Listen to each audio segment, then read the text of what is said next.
হামজা সমিতির সঙ্গে জায়ানের কম্বিনেশনে বাংলাদেশ ফুটবল দল এখন সমীহ পাচ্ছে সব প্রতিপক্ষের কাছেই। বাবার ফুটবলার হবার স্বপ্নকে বাস্তবে রূপ দিয়েছেন যুক্তরাষ্ট্র প্রবাসী এই ফুটবলার। ছেলের গায়ে যুক্তরাষ্ট্রের জার্সি দেখার আশা ছিল বাবার, কিন্তু জায়ান নিজেই বেছে নেন মাতৃভূমি বাংলাদেশকে। সবগুলো ম্যাচ জিততে হবে। দেশের ফুটবলে নতুন তারকা জায়ান আহমেদ। যুক্তরাষ্ট্র প্রবাসী এই খেলোয়াড় বাংলাদেশের জার্সিতে আলো কেড়েছেন হংকং চায়নার বিপক্ষে হোম অ্যান্ড অ্যাওয়ে দুই ম্যাচেই। হামজা সমিত ফাহমিদুলদের পথ ধরে লাল সবুজকে বড় স্বপ্ন দেখাচ্ছেন জায়ান। জায়ানের জন্ম হলে বাবা শরীফ আহমেদের প্রথম উপহারটি ছিল একজোড়া সকার বুট।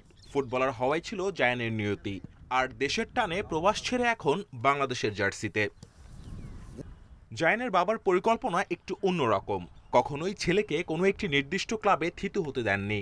যখনই তার মনে হয়েছে ছেলের দক্ষতা প্রত্যাশিত পর্যায়ে পৌঁছে গেছে, তখনই তিনি ক্লাব পরিবর্তন করে দিয়েছেন। আমি যখনই দেখছি যে 10 বছর 11 বছর বয়সে ও ওই লেভেলের খেলছে এবং মিট মাই এক্সপেকটেশন, তখনই আমি ওকে আনকমফোর্টেবল বানানোর জন্য আই সুইচ ক্লাব। আমি আরেকটু ডিফারেন্ট ক্লাবে গেছি যেখানে ও কষ্ট করতে হয়েছে। জায়ান অনুধাবন করেন আন্তর্জাতিক ফুটবলে সফল হতে হলে তাকে স্পিড নিয়ে কাজ করতে হবে।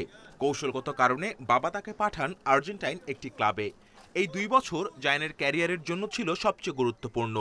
সবই ছিল, বাট স্পিড ছিল না। তখন ওই আর্জেন্টিনা ক্লাবে যখন ঢুকে তখন ওর স্পিডটা ম্যাচিওর হওয়া শুরু করে এবং ও ওই সময়ে লেফট ব্যাকে খেলা শুরু করে। এক সময় বাবার স্বপ্ন ছিল জায়ান যেন যুক্তরাষ্ট্র জাতীয় দলে খেলেন।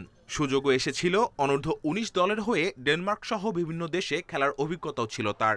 কিন্তু গলের মোড় ঘুরে যায় ভিন্ন দিকে। বাবা নন, বরং জায়ান নিজেই খেলতে চান বাংলাদেশের হয়ে। যখন আমার ও মেট মাই এক্সপেকটেশন, যে আই থিঙ্ক ও বিলিভ যে বাংলাদেশের ফুটবলে এসে আই থিঙ্ক বাংলাদেশ টিমকে ও হেল্প করতে পারবে, তখন আমি আমার পক্ষ থেকে অ্যাজ এ ফাদার আমি দুইজন মিলে আমরা কাজ করা শুরু করি।